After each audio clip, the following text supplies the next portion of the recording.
Good morning, everybody. Okay, if you're sitting out there watching, you're supposed to say, oh, you look perky today. You look rested today. What a joke. Look rested. I went to bed about 2 o'clock, woke up at 6. What is wrong with me? They say old people don't need so much sleep. I reckon I'm proving a point. Old people don't sleep much. I had such a good day yesterday. It was a sad day and it was a day of remembrance, but it was a good day. Went to visit Joyce Bryson's grave and went to visit Brady Singleton's grave and went to Fields of the Wood and went on a time capsule back to something that I sold many years ago for pennies on the dollar compared to what it would bring today. And have you ever looked at something and said, oh, I should have thought about that, and I should have bought that myself. I should have invested in that. I should have done that. We look back sometimes and we think, what was I thinking? Sometimes we don't think clearly. And somebody told me, after my husband passed away, they said, don't make any business decisions, don't do anything for 2 years. Today is his birthday, and he would be much older than me because he was 9 years older than me. So when I think about, did I do things right after he passed? Probably not, because I sunk into that depression. We worked together, we traveled together, we did things together, and often we, I was in one place, he was in another place trying to accomplish things. He might have been in Alabama for the day and I might have been in Kansas for the day. But we always had a goal, and that was to accomplish what we set out to do. Don't always meet those goals, but we tried. And today he would be 80, 81, 82 years old. Oh my gosh, that is crazy. That is just crazy. I can't imagine him as an old person because he was young when he died. And so it's weird. He was a hard worker. He was, it was so weird. I was having a conversation last night and somebody was describing their daddy, and they said everybody just loved my daddy and everybody loved to come and visit him and just sit and talk with him. And I said, that's so weird, because to me it sounded so much like my husband. Now, did my husband like to dance? No. Did my husband really care about music? No. Well, this gentleman did care about music, and you see his picture every day behind me. And as Father's Day approaches, I think we need to say a happy Father's Day to all those good old dads who grew up in the old-timey days and taught their kids the value of work and taught their kids to love even the simplest things in life. And there was a gentleman in the Turtletown area who taught that to his young grandson. Grady Anderson was a force to be reckoned with. He was a very smart man. He was a very determined man. And when he saw Miss Mary come down the steps at Raper's store, he said, I'm going to marry that girl. And indeed he did. As Father's Day approaches, there's so many fathers that we should honor. There's so many fathers that we should pray for and pray that maybe they get their act together and maybe they have relationships with their children later in life. My dad and I never had a relationship, so it's hard for me to celebrate Father's Day. It's kind of a weird day for me because I'm like, really? You know, my dad was never there for me, and my adopted father was there for a few years, and then he and my mother got a divorce and he was gone. So dads are very special to me, and I can look back at some very, very important men in my life. And they were just guys that, you know, I either worked for them, I met them in church, just I looked up to. And Papa Jack Bryson was one of those. Papa Jack was that one. I said, if I could have chosen a father, Papa Jack would have been that one. So many good guys out there. And today we're going to salute a very special dad. His name is Ron Singleton, and Ron Singleton was the dad to Brady, and we know the Singleton family. We love the Singleton family. We know what the last few years have been like for them to lose their only child. Went to his gravesite yesterday, spent some time at the site where he died, and I just kept looking down in that creek, and I kept thinking it's a very narrow creek. If things had gone just a little differently, if Brady had landed on the ground, if this, if that, you can't change God's plan. We can't change God's plan. And after leaving the site where he was killed, went to Fields of the Woods, spent some time there. It's a wonderful place of reflection. It has a beautiful gift shop. It's a great way to give back and to help maintain this beautiful, beautiful property. You can hike, you can sit and pray, you can take a picnic lunch, and you can just sit around the grounds and enjoy a sandwich and maybe take a book and sit at the top. I love to be at the top of the steps with that huge Bible. It's so beautiful. And then baptismals, they still do the baptizing there. It's such a beautiful place. If you haven't been, please go and get to know this area. Now, I'm going to talk a little bit about something in this area that I've had on my mind, and I just kept thinking about it and thinking about it. We worked for a couple of years to get a road in Pickens County, an intersection named in honor of David Collins, and it was a labor of love, and I'm so thankful to have pulled this off. And now my mind is wrapped around the property near Fields of the Wood, near where the Anderson family lived, and very close to where Brady was killed. And so my goal, and y'all gotta help me, you gotta help me. I gotta get you to write letters, I've gotta get you to help me. I would love to see the road in front of Mary and Grady's house, right where Brady was killed on the little dirt road, named the Brady Singleton Memorial Highway. I would love to see that happen. So that's my goal. And I talked to Shirley a little bit. We're getting older. When we're gone, who's going to tell the story about Brady? Who's going to tell the story about this little boy's life that ended because people chose to drink and drive? Not only did they choose to drink and drive at the scene of the crash that they caused, they did not stop and render aid. That would have saved Brady's life. And that's the whole thing. Be responsible. If you're a dad that's off drinking and doing drugs and whatever, it's time to get responsible. If you're a dad that doesn't pay child support, it's time to get responsible. Dads need to step up to the plate. And Ron Singleton was that dad who stepped up to the plate. Everybody in school loved him. Everybody appreciated him. And when Brady was at the funeral home, thousands came to give their condolences and to speak to them and to help them through this time. We've helped them through this time for a few years now. It's time to do something permanently to remember Brady Singleton and how he died. So these are all pictures of a beautiful area that I love. Hadn't been there in a long time. And I was in that mood. I just needed to get away. I needed to go and visit Brady. I needed a few hours, and it was just a few hours. I did the show yesterday, and then we took a little trip up the road, and you see what we see. And that is the bargain of the century. I sold a double wide with 9 acres, so cheap. I sold a double wide in ball ground on 2 acres for $289. That one sold for less than $50,000 for 9 acres and a double wide. It was a beautiful property, belonged to a friend in Orlando's parents, and it's crazy how we look back at how things have changed in real estate. The real estate market took some really big surges and then took a few little backslides a little bit. But in the area that we were in yesterday, the real estate market is still pretty low. So prices aren't quite going where they should, but I think someday they will, because it's not that far from Chattanooga. And look at that, we have an ETC office sign, there you go. And this is also near Kimsey Ridge. If you haven't gotten to see the beautiful school that's being renovated, that is now known as Kimsey Ridge, you need to go see it. You need to visit. Get out and do a daycation.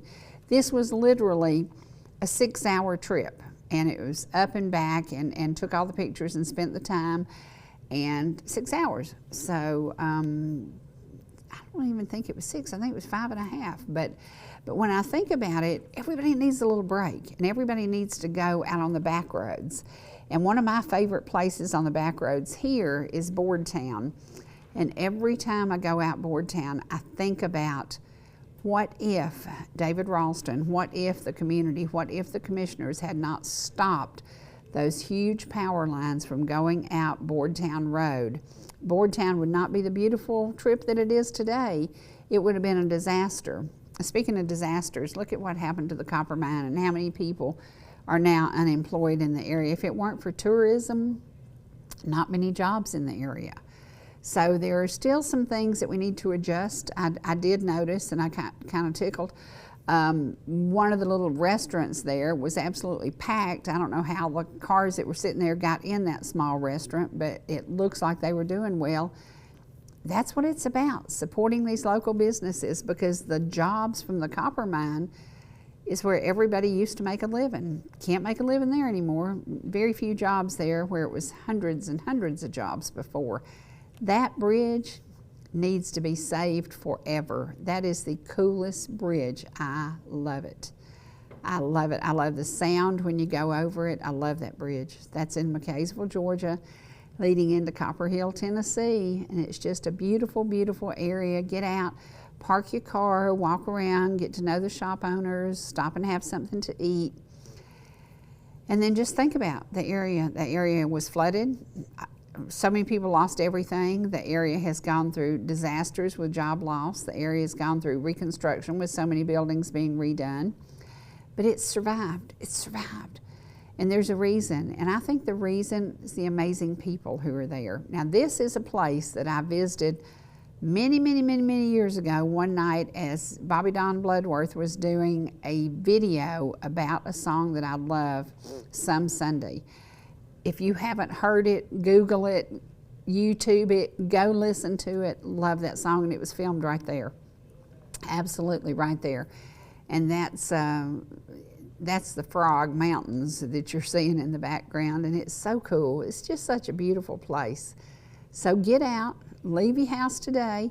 We're going to have some showers in and out, but we're also going to have some pretty times during those showers. And just get out and take a ride and take the back roads. Take the back roads. Now, this is Joyce and Grady Bryson's, that's their resting place. And we know where they are. Oh boy, do we know where they are, because those people were saints. And just a sweet time to get to go by. And Joyce's birthday was on Sunday. So yeah, we have to remember those who helped us, who taught us, who encouraged us. And when we look at the community meal in McKaysville, Joyce was instrumental in making it happen. She and Wanda got together, called a few of us in and said, "Can you help?" We said, "Absolutely." And the rest is history. And the Moles Meeting House, it's so funny. Charlie and Margie Mole were like my parents to me. And I love them. And when I didn't know anything about the Moles Meeting House, and that's where Lebanon Church is right now. And I thought, that is the coolest thing. I just took the time to look at this. Now this, my buddy Lois Chastain told me about this place years and years ago, and it's one of my favorite places to just stop and reflect. You talk about some history, you talk about some love, you talk about a beautiful, beautiful setting. This, if I could say, just pick me up from where I am and sit me somewhere, that's where I would love to be sitting. The water goes right near the house. I don't know if it's ever flooded in there or not, but it's just so extremely calming and beautiful. And there are places like this everywhere. So all you have to do is get out, take your little vacation, ride around the back roads. This is just off Bearden Road in Gilmer County. Come off Boardtown and go to Bearden and travel through there. And is that not beautiful? It's just so peaceful. If I didn't think the people who own it now would have shot me, I'd have probably gone over there and sat down on a rock and took a nap. But it's just stunning. I love it. It's just, to me, it just screams peace and quiet and beauty. Peace and quiet and beauty. Well, yesterday, Trace gets to choose the songs that we do. And I just say, okay, get 3 or 4 Dwights and da-da-da-da-da. And he goes through and he picks them. And I was sitting here and I was listening to the last song. And I was going, what? And I said, okay, 2 things. Either it's one of Dwight's favorite bands, or he wrote that song about somebody or something in his life. Well, it was about one of his favorite bands. And I now know that it was my favorite group, and I told everybody this forever ago. When you get down to really good music that makes you feel good, Put on some Credence. Put on Credence when Credence was Credence. Before Mr. Fogarty left and left his brother John to take over with the other guys, that didn't go so well. It didn't go so well. The song that you heard yesterday that Dwight chose to do was a song, y'all imagine this, 1963 Falcon, a dark brown, ugly looking little car, is riding around Gilmer County, and you got Eamon Fountain in it, and you got Dwight Fountain in it, and they're singing this song. That's why that song is on the CD, because it was a sweet memory of his precious daddy and the time they had together. As we approach Father's Day, doesn't matter what your memory, what your relationship with your dad was, there's something good in there somewhere. Even if you had a bad relationship, there's something about it. You know, if it weren't for your dad, you wouldn't be here. So as we approach Father's Day, go visit the cemeteries. Go visit the nursing homes and say, hey, Daddy, thank you, because dads do a lot. And I laugh every time I think about it. We went by the Rebel Inn yesterday, and in my mind, I'm imagining Dwight's up there on stage singing. He's a kid singing, and his band's there, and his daddy's out there on the dance floor dancing. Okay, if you're the lead singer of a group, and then you look out there and your daddy's dancing, it had to be fun. It had to be so much fun. So look for those sweet memories, because as we approach Father's Day, there's something good. There's something good about those daddies. So remember them, honor them, and if they're still here with you, give them a little respect, give them a little love, and give them the one thing that money can't buy. Give them some of your time. And I think that's what we're missing in today. We're missing spending time with those that we love and those that someday we're going to miss, because they're going to be gone. And I realized that as I stood at Marion Grady looking at the pictures and thinking about that monument and thinking about, you know, one day Ron and Shirley will be there. And that's why it's so important to me that we get something done to change.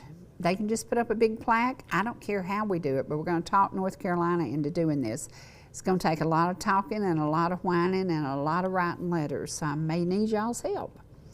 But I think we can get it done, because drinking and driving has changed a lot of lives.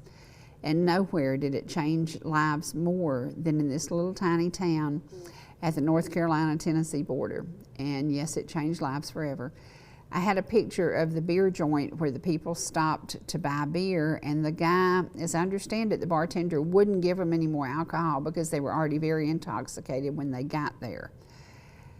If you drink, your business. If you drink and drive, it's everybody's business, because it could change lives forever. So think about that. We're approaching the 4th of July. That's the weekend that they said more beer is sold by 12 packs, 24 packs, however y'all buy it, than any time of year. It's the 4th of July. So be observant, be smart, be good, be kind, and don't drink and drive. So today's program is going to take us back to Fields of the Wood.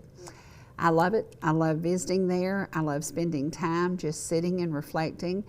The day that we loaded Matt Deibler up in the motorhome and took him up there, let him take about a 30-minute nap on the way up there, he'd never even seen the place. And he stood there and he preached a message, and it was just an awesome message. And it was around the tomb, and it was talking about Easter, because we were approaching Easter.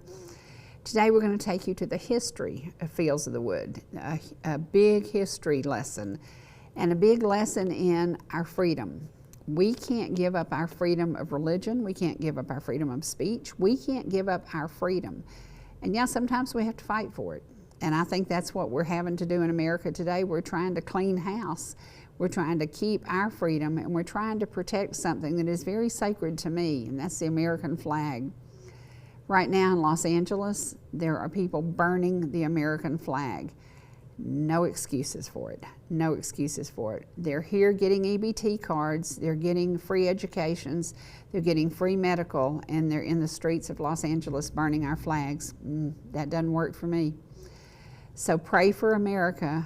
Pray that we can come back to God. And if you come back to God, then you put it all together, and it all makes sense. And you do what is right, and you stop doing what's wrong. So maybe that's a lesson, and we will hear a little bit of that from Ed Huber He still lives in the area, and he knows a lot about Fields of the Wood, and we're going to share that with y'all today. We're going to take a commercial break. We're going to do one of Dwight's songs, and it pretty much says it all. Jesus called. Jesus called the day that Brady went to be with him. We don't understand it. We will never understand it, why that little child didn't get to live his life out. Maybe something worse was going to happen. Maybe he was going to have cancer. We don't know. We don't know, but we know who does. And if you have not been to Fields of the Wood, I hope this will encourage you to take a visit. Let's do a commercial break and a song by Dwight, and then we're going to Fields of the Wood.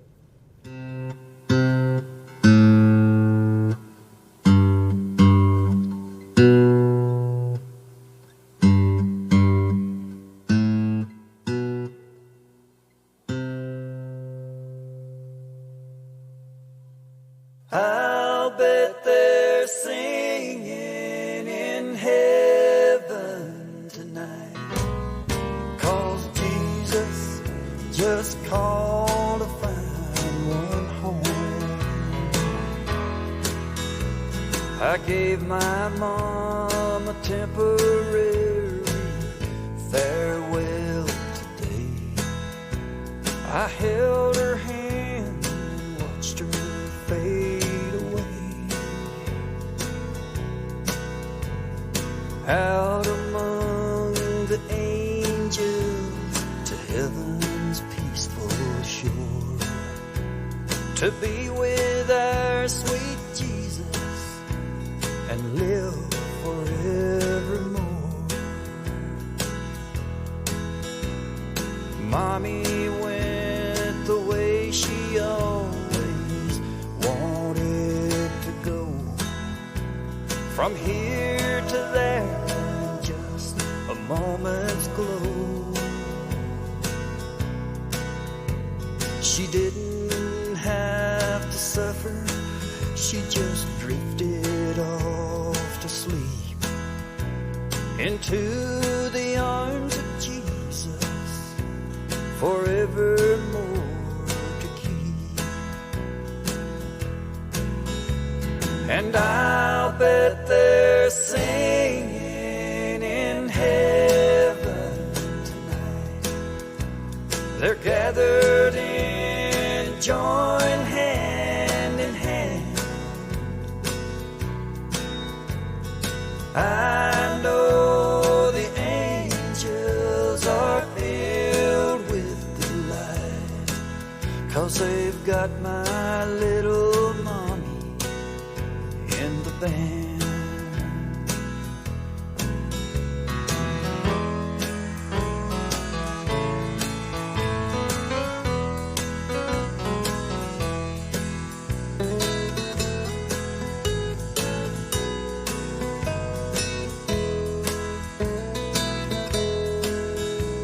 If there's someone with trouble singing sweet harmony, she'll help them on the part just the way she used to me.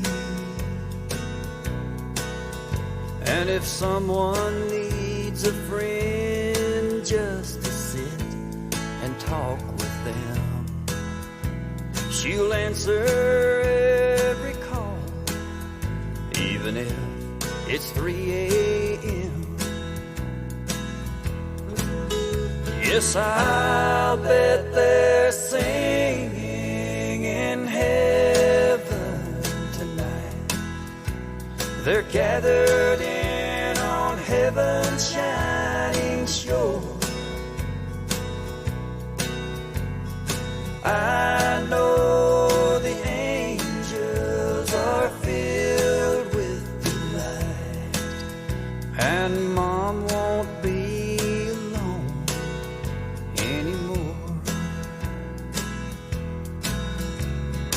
I'll bet they're singing in heaven tonight, 'cause Jesus just called to find one home. Yeah, Jesus sure called to find one home.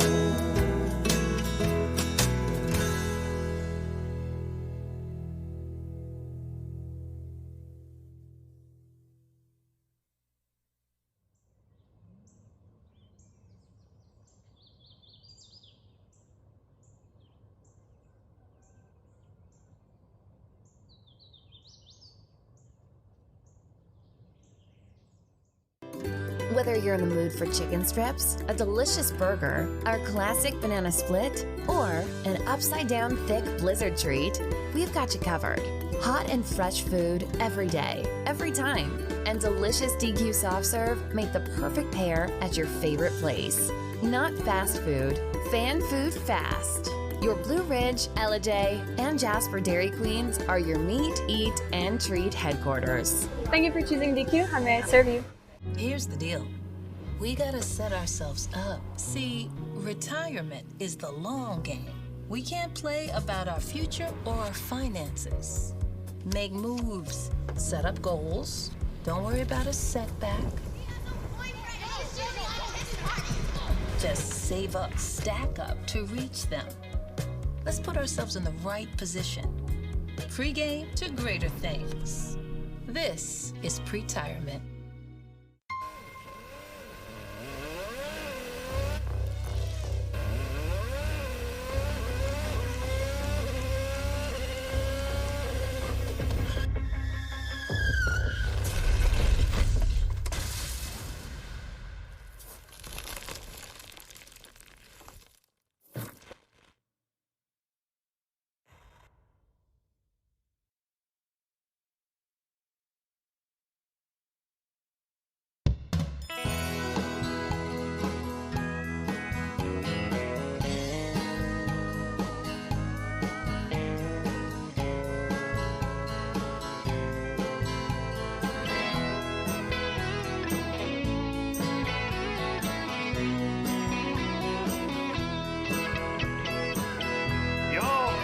See us anytime you can.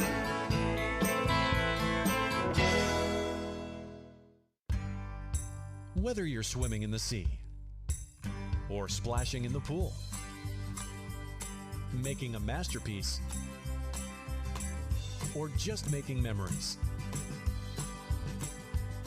writing a great American novel, or writing your term paper that's due tomorrow. Whatever you do in life, Farmers is here to protect it. For all your insurance needs, call Donald Curtis in Blue Ridge.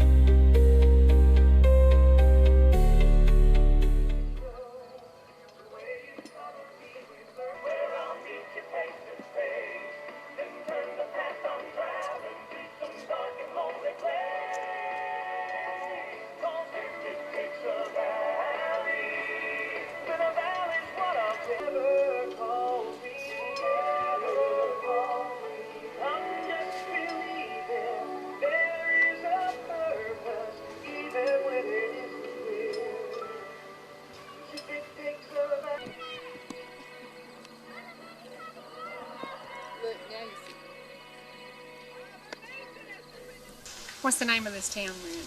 This is actually, I don't know. It's in North Carolina. We just came out of Turtletown, and we are in North Carolina. I guess you would call it Hiwassee Dam. It's part of Hiwassee Dam anyway.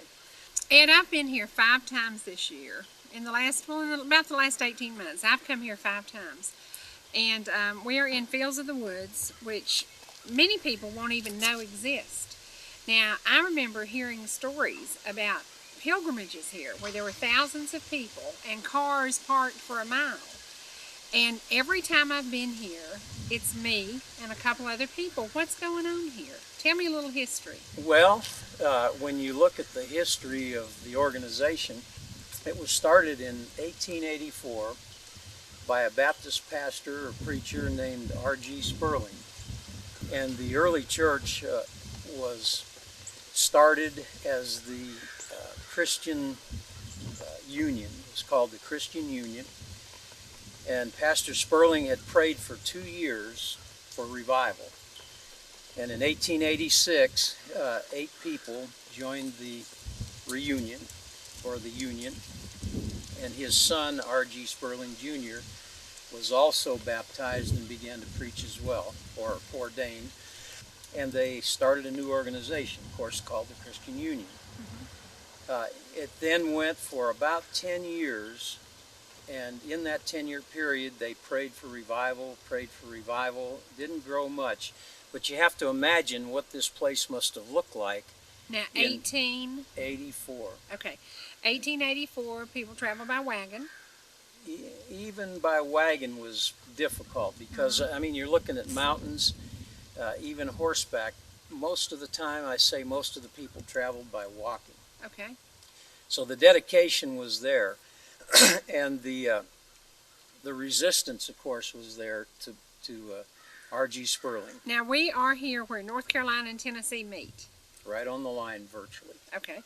All right. Now, the resistance he met, there was some violence. Can you talk a little bit about that? It was terrible violence, and I take this from a book called Like a Mighty Army, which was written by Charles W. Kahn, who was part of the Church of God. Mm-hmm. And according to Mr. Kahn, and he did a lot of research and talked to a lot of people that still live in this area that were related, offspring of the Sperlings and others that were in the initial church. And yes, there was a lot of resistance as far as people being beaten with whips, buildings being burned down. Because of their different religion, or because of they wanted to exercise their right to religion? It was just the difference, the Holy Ghost revival that had broken out. Okay. And people were just in resistance of it. You know, today in 2010, I see revivals, I see Holy Ghost revivals breaking out because the world is in a shape today. People are looking for answers. Do you think in 1884 they were looking for answers? Oh, I believe they were hungry. I believe that the world had gotten complacent and somewhat arrogant, even though it was sparse population here. There was still a tinge of arrogance, maybe, or whatever it was in that day. They were looking for a great move of God. And you know, when God isn't in us to the fullest, the Bible proclaims that we're the temple of the Holy Ghost. And when we're not full, I believe people search for it. And certainly this man did, and he had the determination to find God in the fullest. And he stuck in there. In fact, the Mr. Sperling, R.G. Sperling, died that year. I believe it was 1886. He passed away, and his son continued the work. And the few handful of followers determined to make it go. Right. And of course, today there are 4 million strong in the Church of God, and we're sitting on the Church of God of Prophecy property here at Fields of the Wood, which were all one at one time, because the Christian Union was then changed. The name was changed to the Holiness Church as more people began to join. And a man named Tomlinson, I believe it was A.L. Tomlinson, then joined the church, and he was one of the leaders of the church. There was a rift that happened, and they split, and the Church of God went one way, and the Church of God of Prophecy went another. But there was great revival here. The old Shearer Schoolhouse, the site of it, is still here, not far from where we're sitting today. Right, I've been there. And that schoolhouse was burned down by And actually it was their first meeting place. It was. And so it was burned down in, you know, basically to say, you're not going to do this. You're not going to worship God the way you want to. That's exactly what happened. That is unbelievable. That is unbelievable. These people were shot at. They were stoned. They were just persecuted to the point where most people would give up and say, you know, have it. 4 million strong, they did not give up. They were determined, and their missionary work, I can attest to the fact that it's effective there. In many parts of the world today, seeing people saved by their missionaries. In fact, I was sharing that story with you earlier, of a man that just preached at our church recently, who was part of a what would you call it? Not a mob, but a tribe in Africa.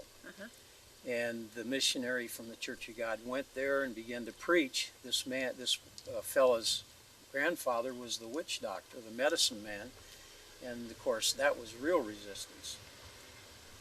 And the young man was saved. He was the only one saved that day, and came back to America and attended Lee College and wound up preaching at our church. Wow. In fact, another interesting story, at the time I was praying for a job, We had prayer. He laid hands on me and prayed after that service.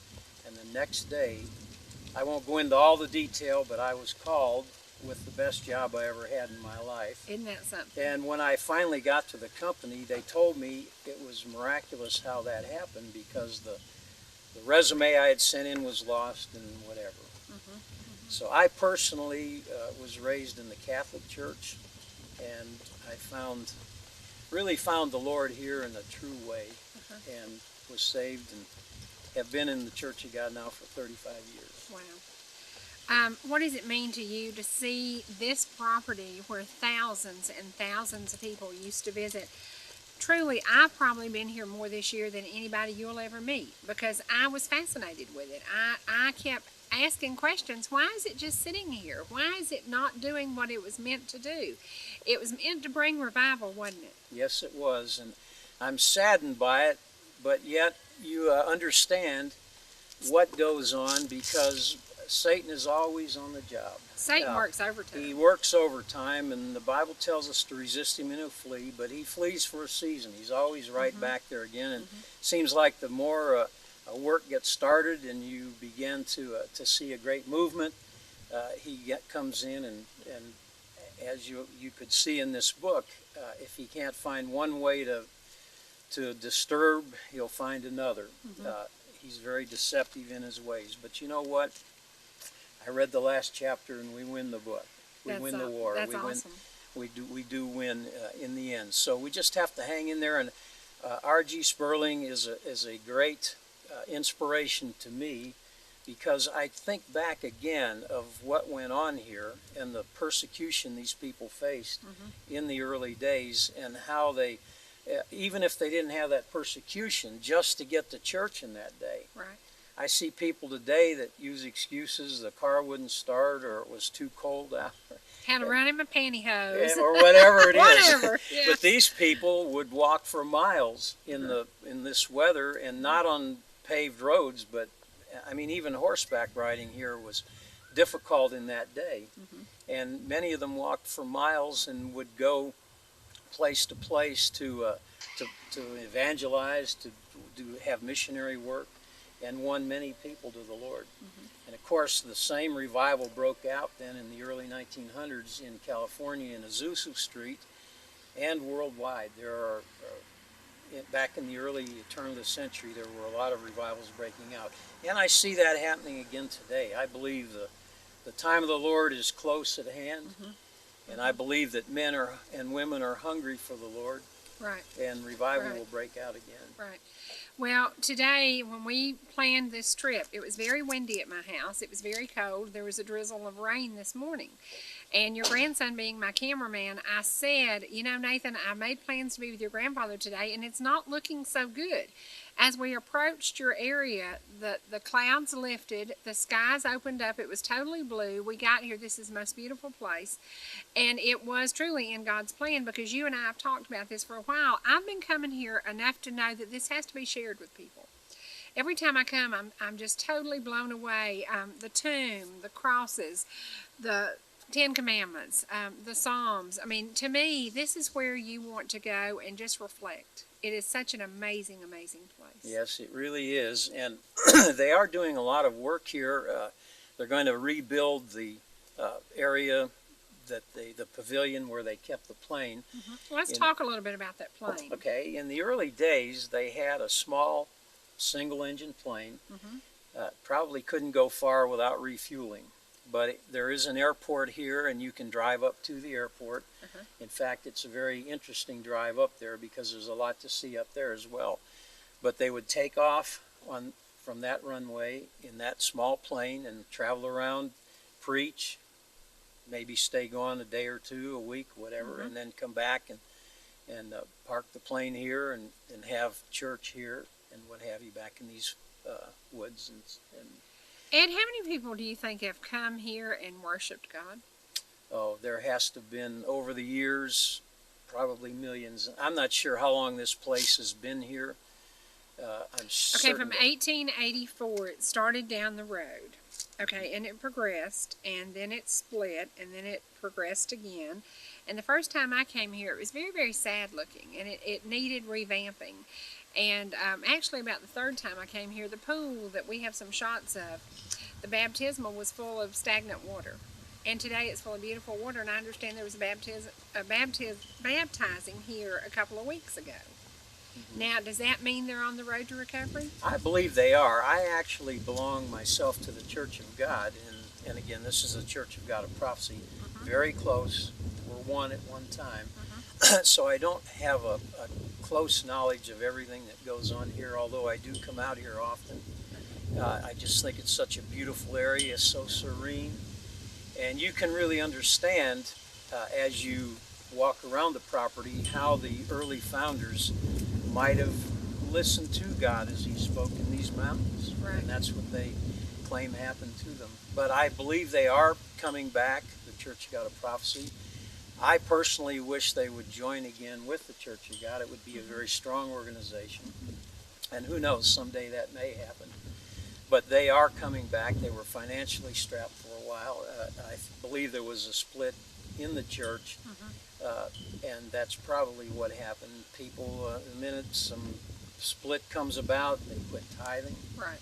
And Well, in today's economy, everybody is struggling. There's so many churches struggling. Yeah, that's absolutely right. People struggle without a job, and hopefully, you know, that's going to turn around soon too. The Bible tells us, "If my people, which are called by my name, shall humble themselves."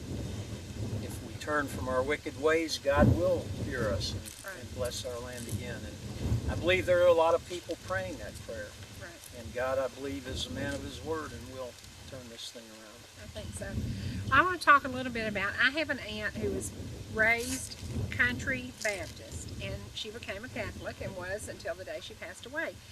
She went from Southern Country Baptist to Catholic. You went from Catholic to Church of God. Tell me a little bit about the difference in what you see with your religion today, because obviously religion is a big part of your life today. Yes, it is. And basically the Catholic Church preaches Christ, not with power like the Church of God or the Baptist Church. I've been to Catholic Mass, so I understand a little bit about it.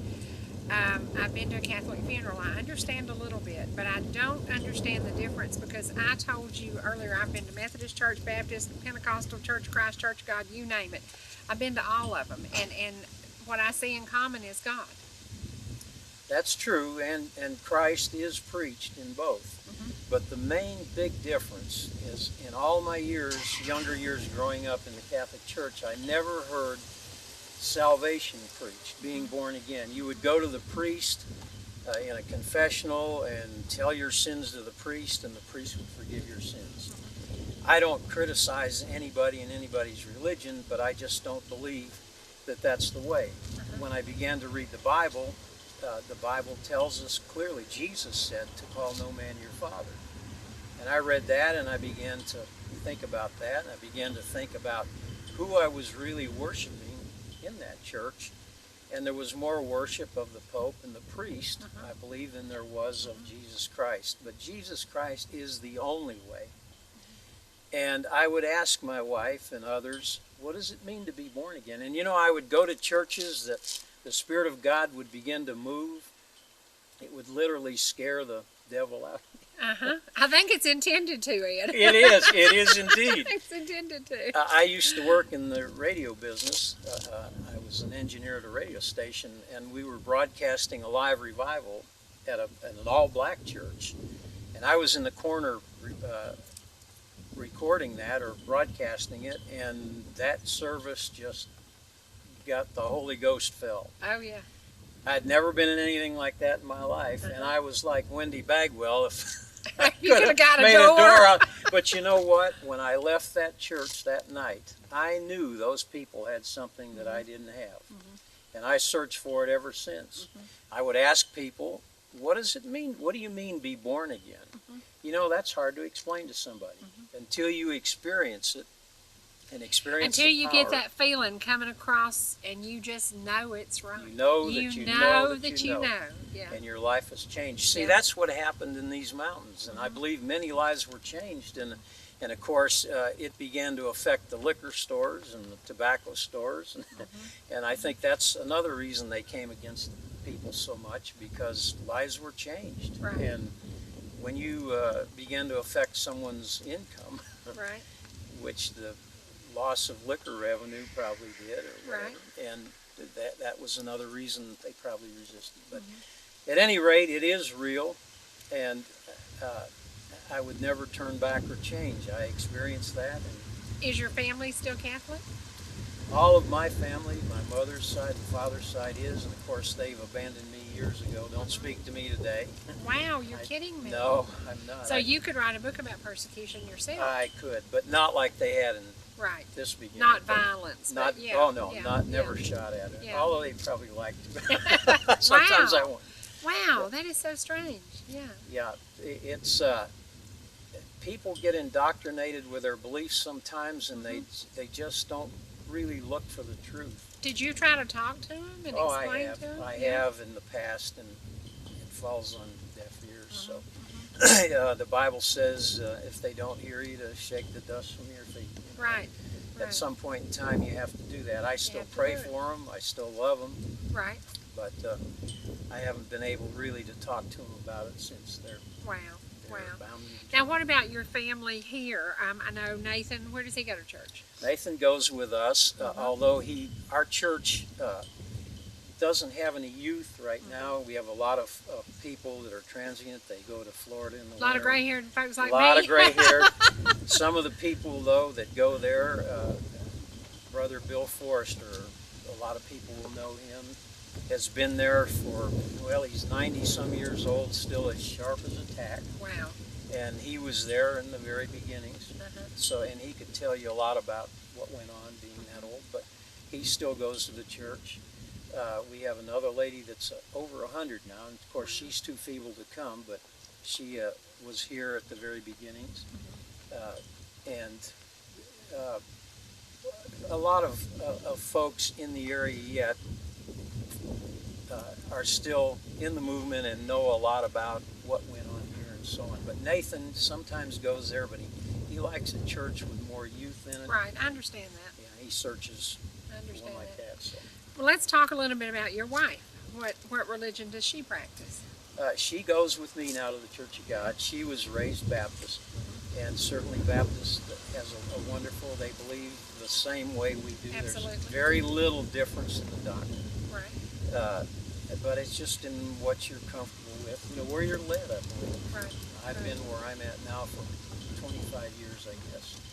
I have a nephew that's a Baptist pastor in Blue Ridge, pastors a church, but she was raised Baptist and now goes to church with me. Okay, 35 years into this, would you ever turn back? Never. Never. I think about that. I thought about that when I read it in the Because you scriptures. said your family basically abandoned you, but your life is so blessed. You're such an amazing man. You've had so many great things happen to you, and you gave it all up because of your beliefs.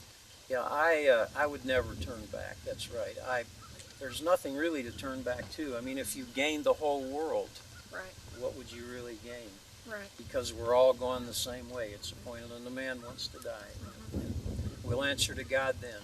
That's right. Well, this is such a gorgeous place. We're going to take a break, and we're going to go to. We've shown a little bit of footage. We haven't been over to the Psalms. We haven't been over. We've gotten a little shot of the tomb. What is it like? What does it take to maintain? How many grounds are here? How many acres? You know what? I really don't know, but I would guess. There may be that many. Maybe 50. I would guess 50, but I would say there's probably 10 that they take care of. There's a lot of wooded area here, but it is, like you say, a gorgeous area. Beautiful. It's just so serene. Now, to give directions, we come out of Ducktown, Tennessee, go through Turtletown, and from Turtletown we stay on the road that comes right into North Carolina. And I don't know the name of the road, but I bet you we get it for folks. But it's such a wonderful drive, and it took us about an hour and 35 minutes today to get here from Jasper, so it's not very far at all. No, it's about 20 minutes from Ducktown, and you do stay on that road. When the road forks at the old Turtletown School or Right. Post Office, you stay to the right. Uh-huh. If you went to the left, you'd be going towards Tellico Plains. You stay to the right, it's about 4 or 5 miles beyond that, and you're here in the park. Now, they still have, I believe, the Easter services here.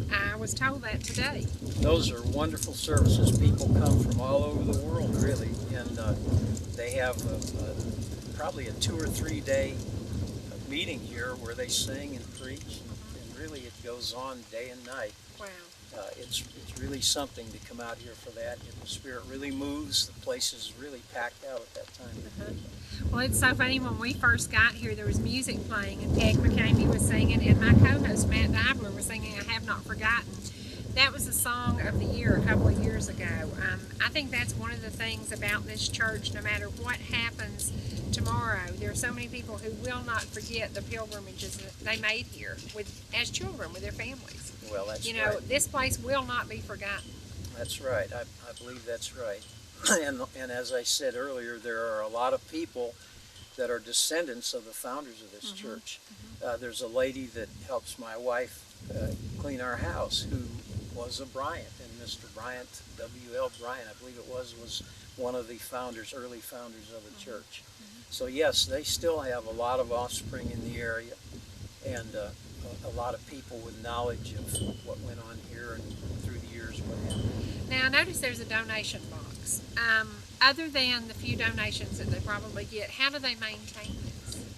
Some of the churches, the Church God of Prophecy, still donate part of their portions of their tithes would come to the organization and keep it going. And there have been other churches. I noticed at the pool, someone had donated to. It was a Church of God in Florida, I believe, Right. that had donated to keep it going.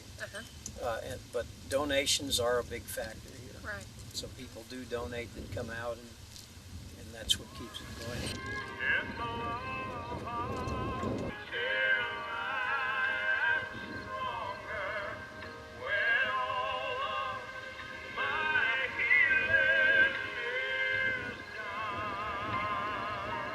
Well, we've come inside. Y'all knew we'd find food. We actually found an ice cream or two. We are once again in Fields of the Woods. This is an amazing story, and it got better when you walked in the door. Miss Vivian, tell me a little bit about your history and your relationship. Where's that book? Where's that? Okay, let's get this book, number one. You walked in with some treasures. This is Fields of the Wood, and this is from 1960. Is that correct? Yes, Okay, whose book was this? it was my father's. Okay, is your dad George Reed. Reed, who passed away in 1960? Okay, now in this book, there is a photo of. Tell me a little bit about this house. Well, Shirley and my grandma, her great-grandmother and my grandma lived in that house, and I can remember going there, and they had a wooden walkway, and Mom said that she lived there until she was a little girl, you know. And Grandpa had a store across the road from that, and it was a post office, general merchandise. And they sold it to the Church of God. Okay, the Church of God bought this in what year? Well, in that it says 1941. Okay. And is that house still here today? Well, the chimney's there and the old living room is there. Where could we find that if people wanted to take a trip and find that? You go back down below Fields Woods and make a right and go about a mile. No, it's about a fourth of a mile yet. And then Cheer Schoolhouse and the Holy Ghost Marker's about a mile. Right. Okay, now you brought in a photograph that has some amazing shots. We're going to talk about M.D. Kilpatrick is sitting in the buggy. A.G. Tomlinson, now we talked about him earlier. He is holding the Bible. J.B. Mitchell is standing, and the boys on the left. Can we talk about that? Luther Bryant, who is that? Okay, what about Homer Tomlinson? He was Milton's, A.J.'s brother. Okay, and let's see. The girls are Dolly Anderson. Do we know them? Do you think there are any of their descendants still around I here? don't know. There's some Thomasons in there. And this was taken in 1901.